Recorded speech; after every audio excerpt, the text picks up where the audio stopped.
As for this evening's speaker, Emmanuel Pelaez has served as ambassador of the Philippines since 1986, and he is concurrently the acting Philippine permanent representative to the United Nations also. He began his public service career in 1946, having graduated several years earlier from the University of Manila. He was elected to serve as a congressman and then a senator in the 1950s and 60s. He served from 1961 to 1965 as vice president as well as secretary of foreign affairs.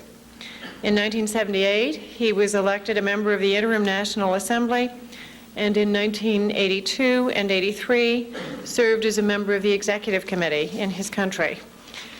In 1986, as I said earlier, he came to our country as ambassador.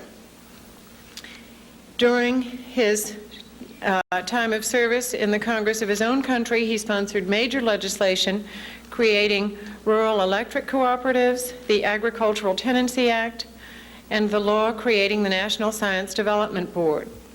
Both in 1956 and in 1976, he was a member of the Philippine panel of the Republic of the Philippines-US military bases negotiations. He has also served as a delegate to various Asian conferences, Interparliamentary Union, and other international fora. It is a great pleasure for me, then, to introduce him to you now, Ambassador Emmanuel N. Pelaez, and I am delighted to do so. Sir?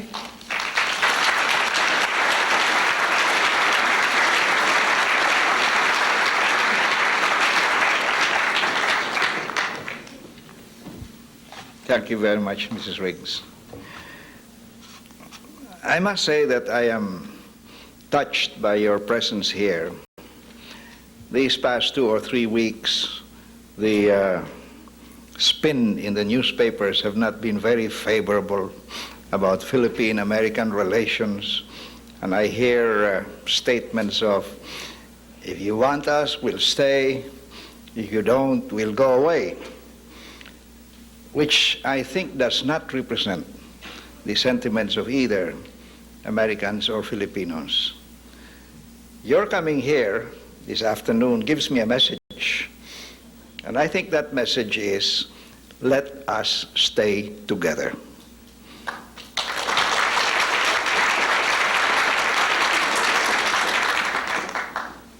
First of all, I want to thank the World Affairs Council of Baltimore for inviting me to appear before you and giving me this forum to reach out to you and to others through the media. And I think it's a very timely occasion because we have to talk about the relations of our two countries, because those relations are important not only to you or to us, but also to the region. And more than that, I think that the United States and the Philippines, these past years, have formed a very effective partnership in inspiring peoples who otherwise were under domination to bring down Berlin walls of oppression and tyranny. I say that because I don't know, it might be an inordinate claim, but we feel that what we did in Manila in 1986 in bringing down tyranny through a people power peaceful revolution, and in that the United States was with us, I would like to think that that also inspired peoples to stage their own peaceful revolutions. Today, our relations have been described by media as not so healthy. We hear these talks about leaving and so on and so forth, as I have said. Principally because we are taking up an issue that is vital to both countries, and that is the presence of American military facilities in the Philippines after the present military bases agreement, which was entered into in 1947, after this MBA expires on September 16, 1991. You've read about the talks in Manila between American representatives and Filipino representatives, headed on your side by former Undersecretary of Defense Richard Armitage, a very able man, and one whom we consider a friend of the Philippines. And on our side, Mr. Raul Manglapus, Secretary of Foreign Affairs, who spent about 15 years, or rather 13 years, during the military regime of Marcos here in the United States. So he is also familiar with the United States and American society. Let me tell you about what happened there, because these talks, which began Monday of last week and ended on Friday last week, were featured in media as rather difficult, and many said that the two countries might go separate ways, and as I said, there were statements about going away and so on and so forth. Now, what happened there? Our Philippine representatives opened the talks by raising concerns about the implementation of certain commitments made by the United States in connection with the military bases agreement during its last 2 years, 1990 and 1991. These agreements were contained in a memorandum of agreement signed by our respective foreign secretaries. At that time, your Secretary of State was George Shultz, and our Secretary Manglapus. Basically, among other things, in that MOA, the United States agreed to provide the Philippines with foreign assistance, and I quote, foreign assistance, by way of basis compensation in the total amount of $962 million for the 2 remaining fiscal years of the MBA, 1990 and 1991, or $481 million per year. I would like to point out that this amount was voluntarily set and offered by the United States, which firmly refused all attempts of the Philippines to negotiate its increase. Earlier this year, when the United States Congress allotted security-related assistance to several countries for fiscal year 1990, the appropriation for the Philippines was short by $96 million. This naturally caused an adverse reaction in Manila.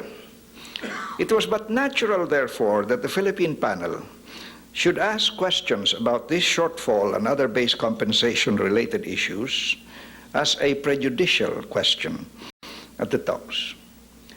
The situation was something similar to, let's say, a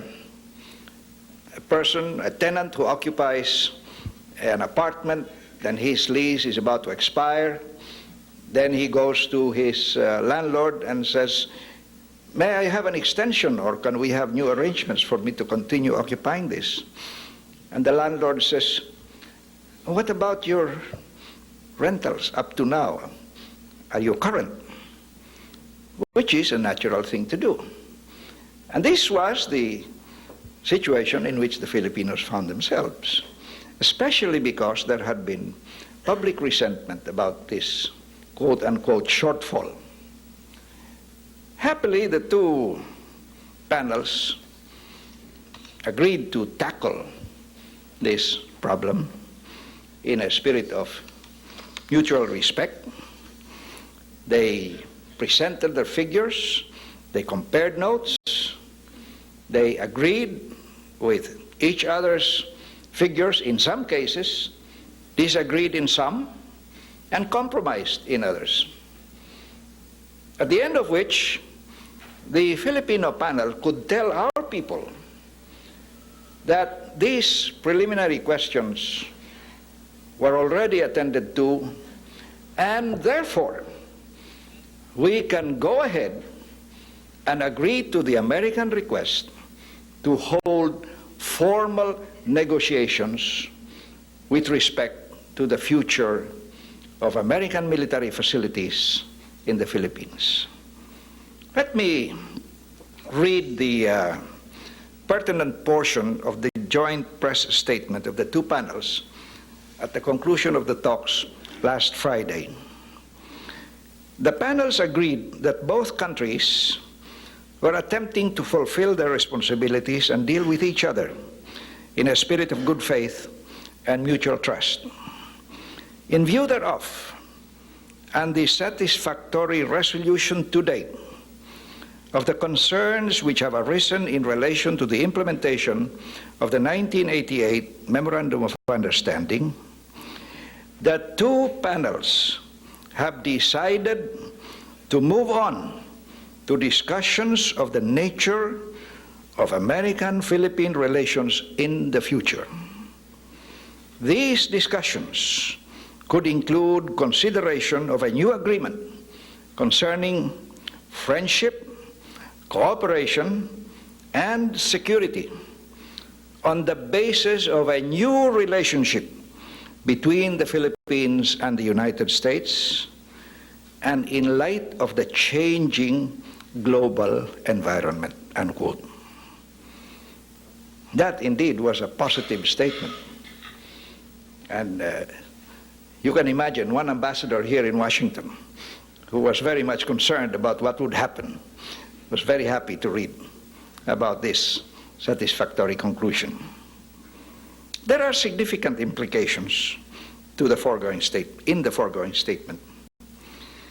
First of all, the United States made the request for formal negotiations for new basis arrangements after 1991. And now these talks or negotiations this time, as distinguished from the preliminary talks, these negotiations will take place. So there has been a forward move.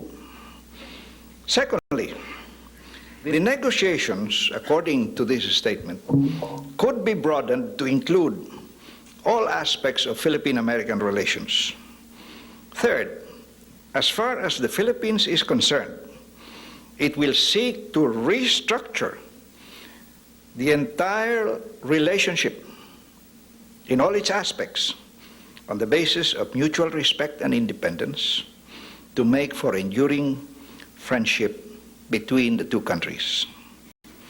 Secretary Manglapus described the talks as having moved the Philippines, and I quote him, away from the gray areas of dependence to that condition of dignity which is worthy of a nation. It is a new relationship. Let us move to strengthen it. Considering these positive results achieved in these recent talks, we are, however, frankly disappointed, even dismayed, by the spin given by American media to the Philippines' earnest efforts to clear the deck for better Philippine-American understanding. Because it sought clarification of past accounts or whatever, the Philippines has been accused of dollar diplomacy or cash register diplomacy. The chief American negotiator went so far as to say that he did not have a cash register at his side while negotiating. Even after the conclusion of the talks, he expressed disappointment that so much time had been spent on money matters. But the fact is, the issue arose not out of any default or act of the Philippines, but out of the failure of the executive and legislative departments of the American government to get their act together. Now, let me give you the sequence of events. The administration of President Bush recommended the appropriation of $481 million for Philippine-based related assistance for FY 1990 because of the commitment that they would do so. They will ask Congress on a best efforts basis to appropriate this money. However, the United States Congress cut the appropriation by $96 million. As the ambassador of the Philippines, I was busy running between State Department and Congress, between Pentagon and the Senate and the House, trying to find out what had happened. The State Department told me it was Congress that made the cut. I went to the Capitol. I sought out Congressman David O.B., the chairman of the Subcommittee on Foreign Assistance. I didn't see him, but his office handed me a formal press release saying that it was the State Department that was responsible for the cut. I report this to you, my friends, not out of any bitterness, but as a friend. I think there are better ways of doing things. I met Deputy Secretary of State, Mr. Eagleburger. And there he was telling me we don't have funds and so on and so forth. It was a best efforts commitment. We couldn't do any better. And yet, if I may be frank, there are certain countries whose appropriations are not cut even by 1 cent. Well, we who are here, I who have been here 4 years, I understand these things. But I told Mr. Eagleburger, how does President Aquino explain this to the people? When your president makes a commitment, he speaks for the United States of America as far as the other countries are concerned. Of course, they don't know the system of yours, where President and Congress have to debate, have to hold a summit to find out who's going to make the first step on the budget cuts. One who knows the American system appreciates it. But it is very difficult to get the masses of the people in the third world to understand that some commitments are not fulfilled. This is one reason why we brought this up. Not out of anger or disappointment, but we wanted to call the attention of the representatives of the United States that there must be better ways of dealing with third world countries, with more candor, with more certainty. In any case, I don't think that you could blame the Philippines for asking these questions. Apart from that, being a democratic government that depends on the support of the people for its authority to remain in power, our government had to ask these questions so that we in turn could explain to the people if indeed there was an explanation. But I think the long-standing friendship of the countries, of the two countries, won the day. The negotiators, who are experienced statesmen, resorted to a very common tactic in negotiations. When you reach the end of the road, you can't agree, well, you create technical committees and you relegate these problems to the technical committee so that the negotiations can get on with the task of the day. And this is what happened. And so they came out with this a very positive statement. I would like to say that if there is mistrust, if there is animosity, no amount of agreement on paper could maintain our friendship. And I would like to make an appeal that in these talks, we should begin from the premise that we have a shared history, that we are two people who are bound by the greatest value that God has given us, and that is freedom. You are a powerful country, we are a small country. But in the struggle for freedom, not only for ourselves, but of the world, rich and poor, weak and strong are needed, especially at this time, when there are still so many countries in the world who have just liberated themselves in the same manner as we did by a peaceful revolution. It is necessary for us to continue working together. Now, what about the future of these bases? There are many things that have to be taken into consideration.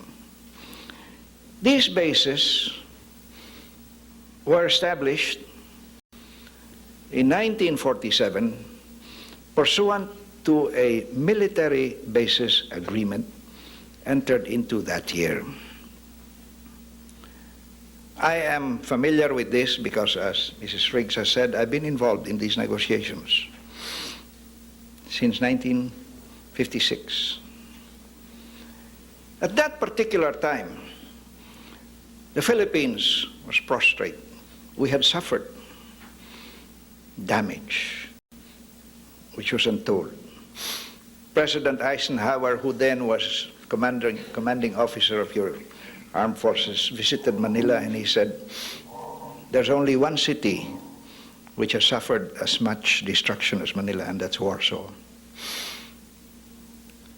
We fought with you when American forces were overwhelmed, and for tactical and strategic reasons, General MacArthur had to leave. We carried on the fight with you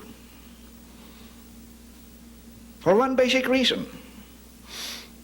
We knew that not only your freedom, but ours as well was involved.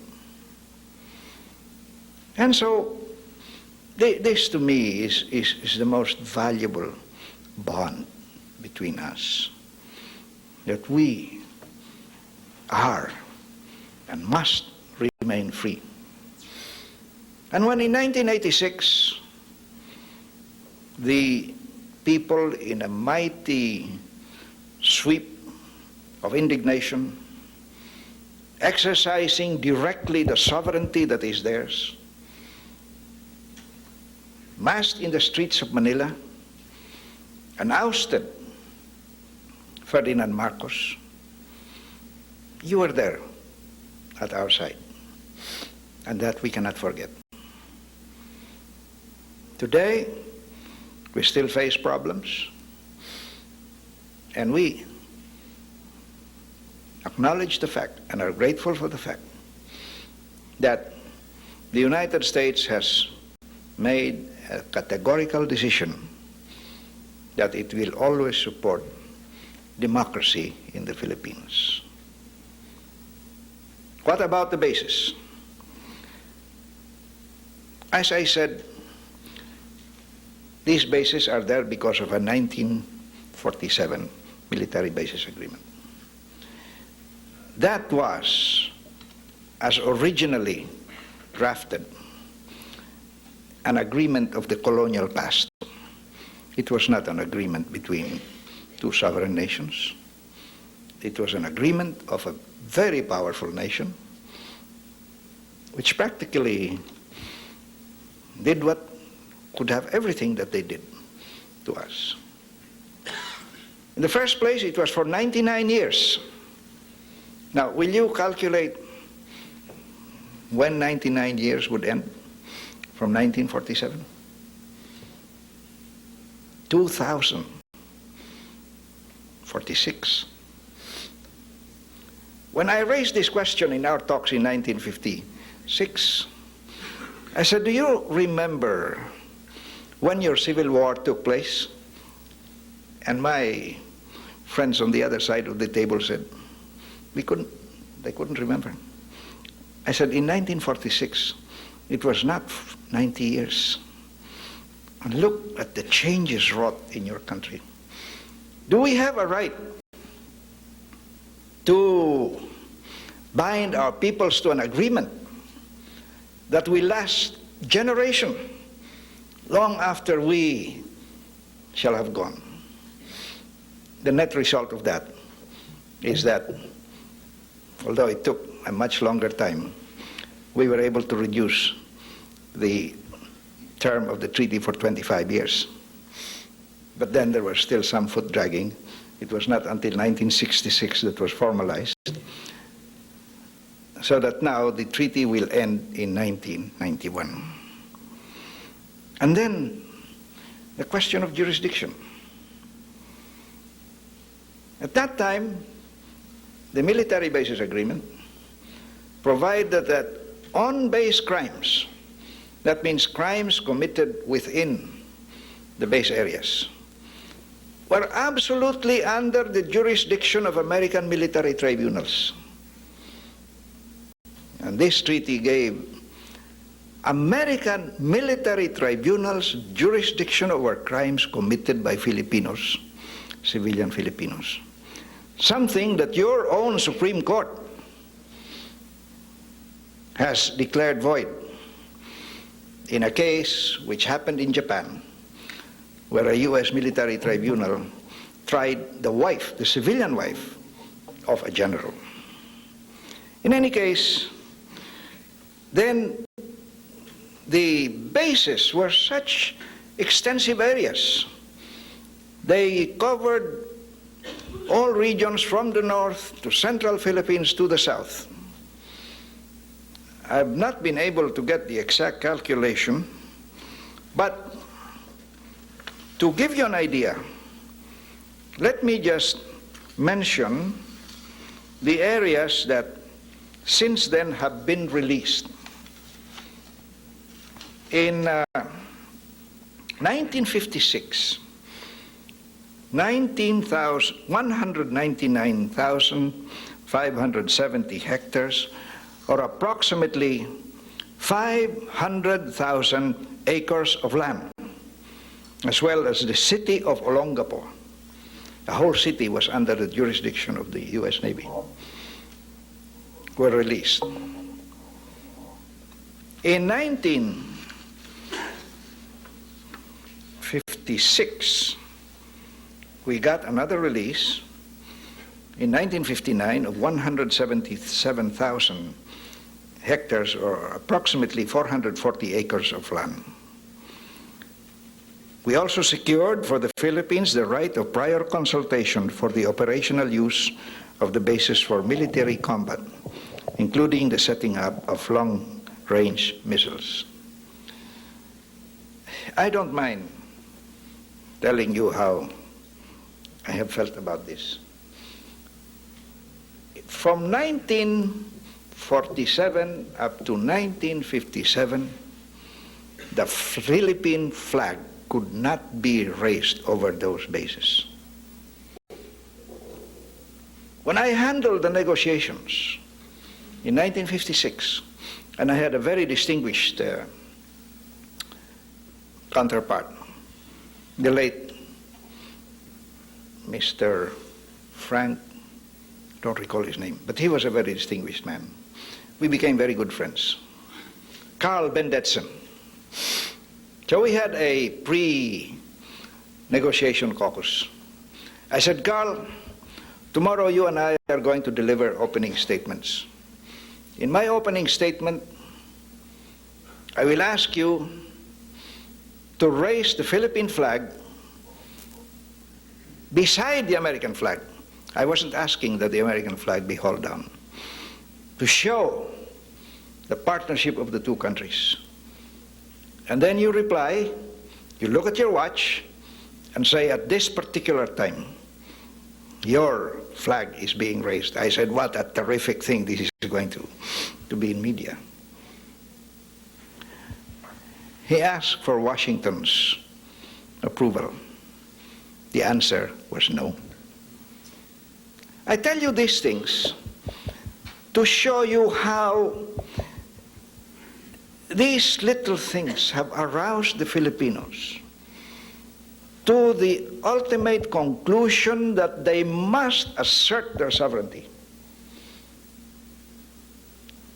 In any case, we had so many other amendments to improve the relationship.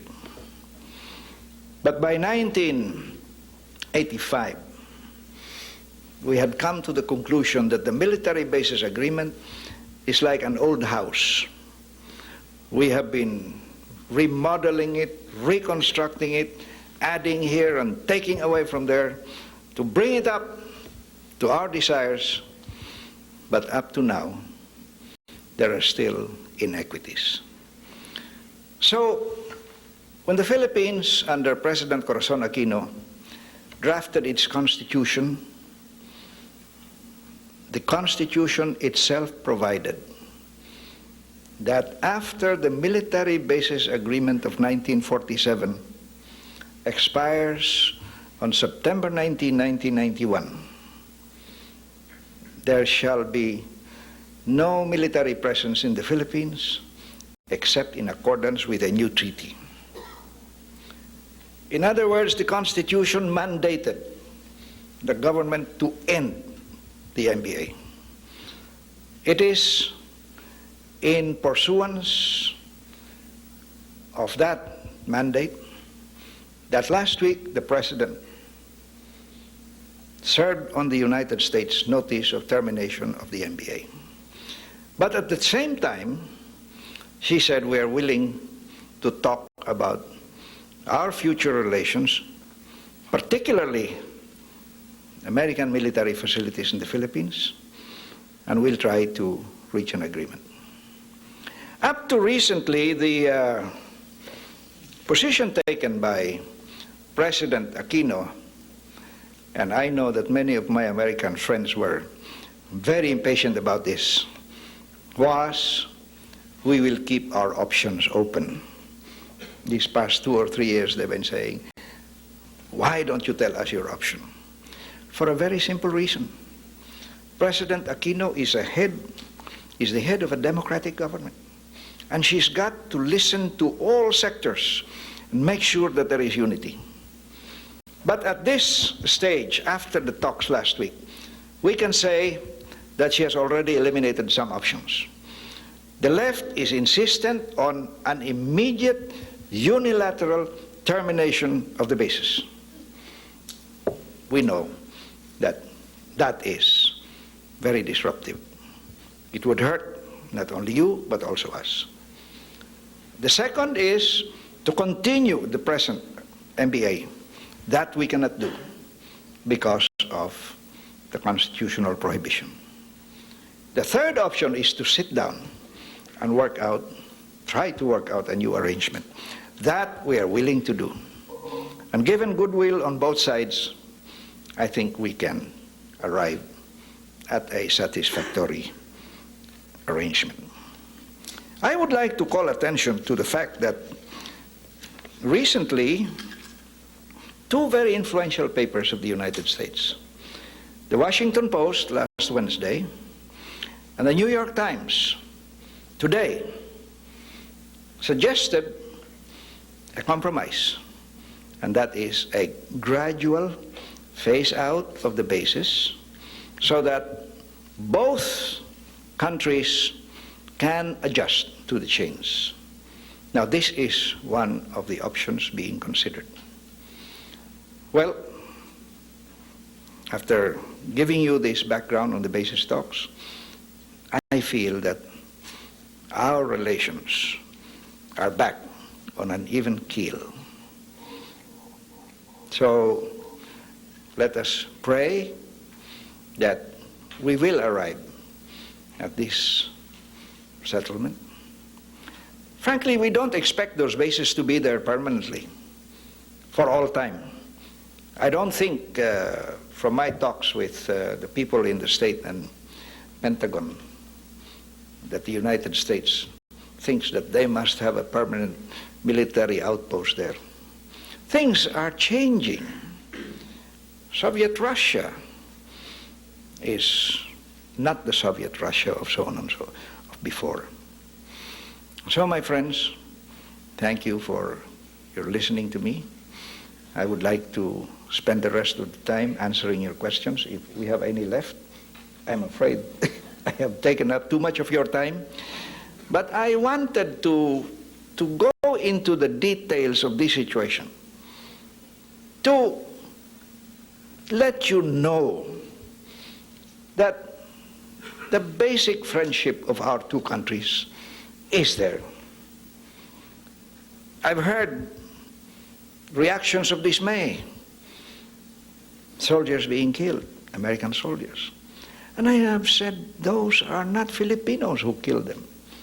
They are also our enemies. They are communists who are trying to divide us by resorting to acts of terrorism because they cannot overcome the government of President Aquino. So I seek for your understanding.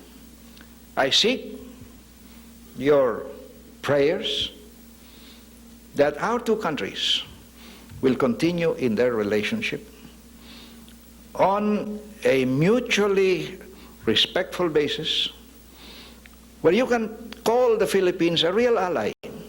I don't think there is any American who would wish the Philippines to be a client state.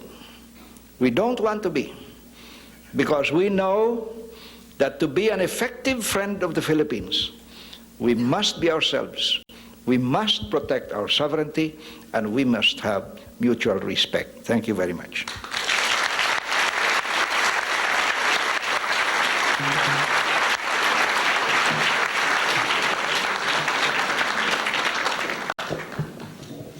Thank you, Mr. Ambassador. The question is, how much would you be benefited by getting Mr. Marcos's money? As in the United States, we would have to go to Congress and appropriate that money. That money will go into the public treasury, and it would be subject to the authority of Congress to appropriate it. If you have any better idea, I'll suggest it to Cory.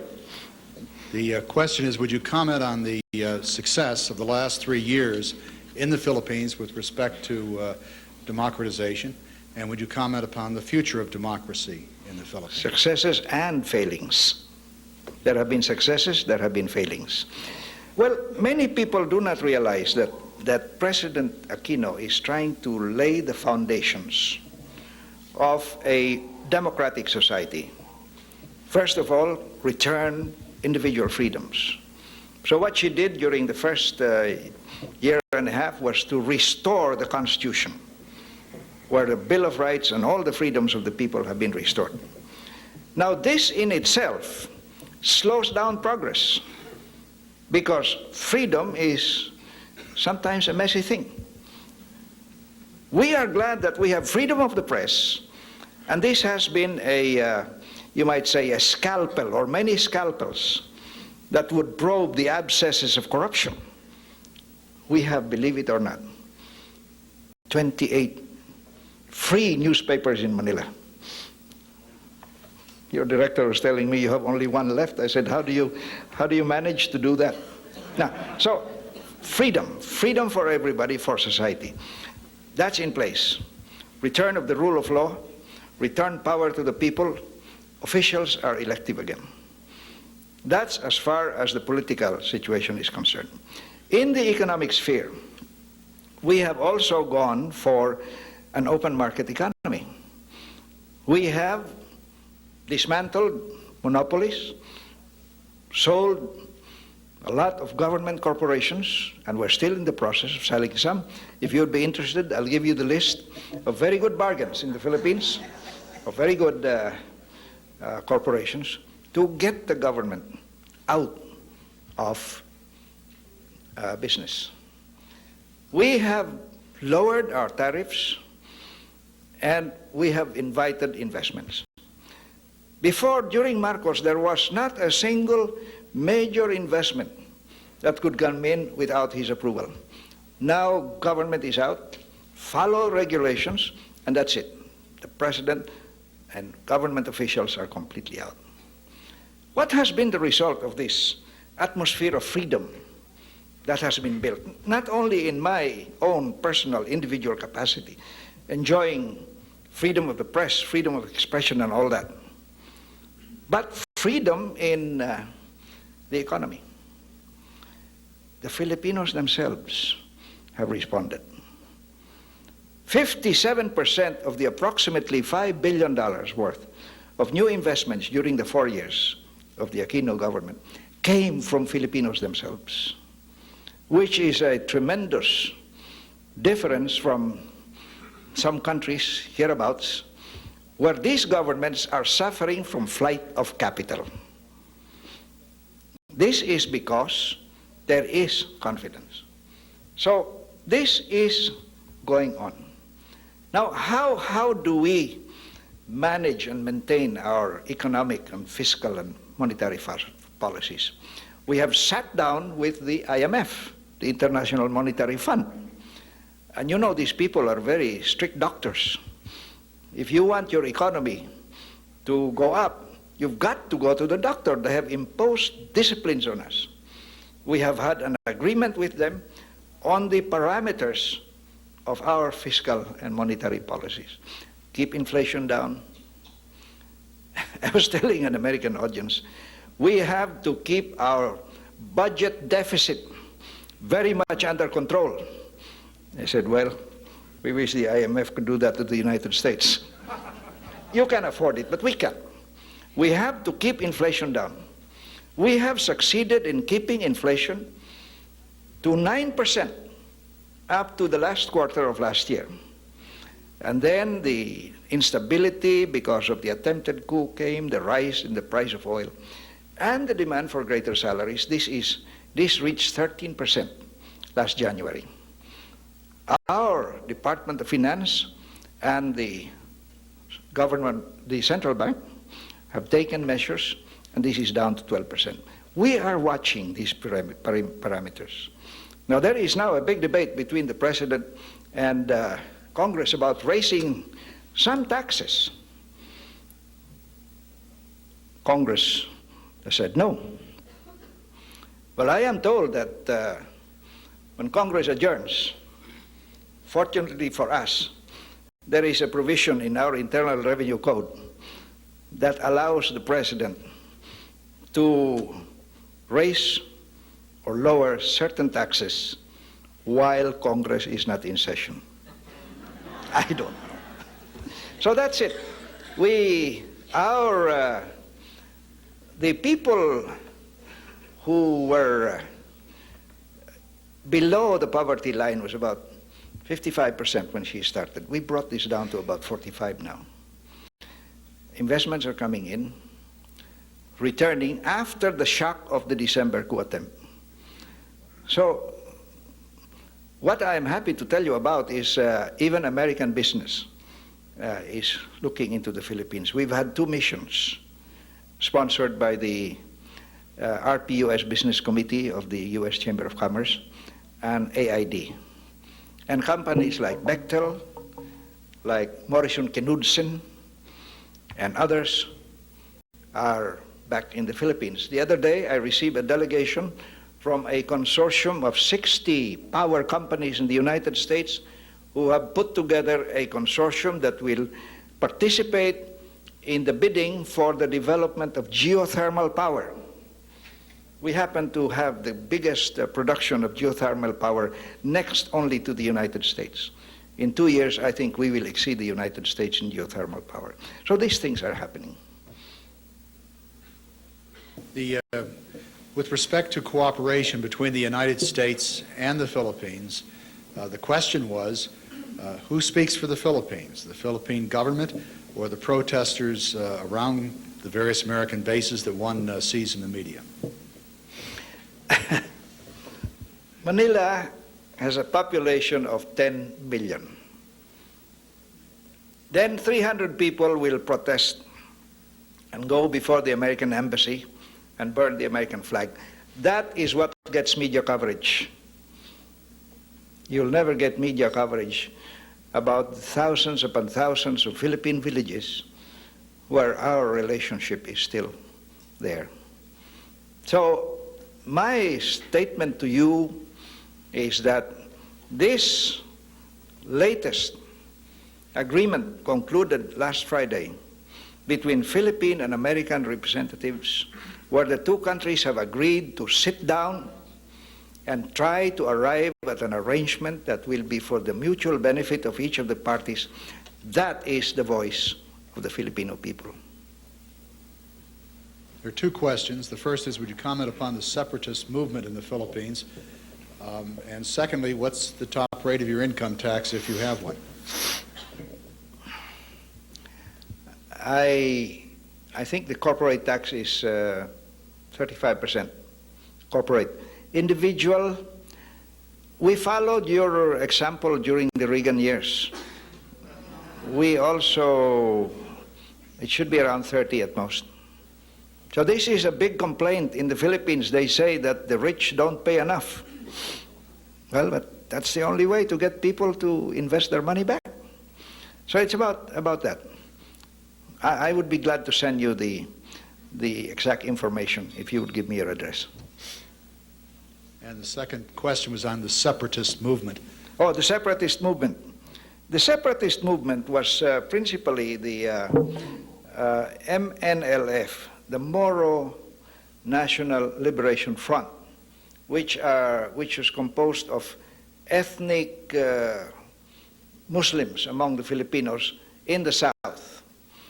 This movement was very strong and reached its height in 1975-76, when it was led by a rather charismatic Muslim leader. He began as a university professor.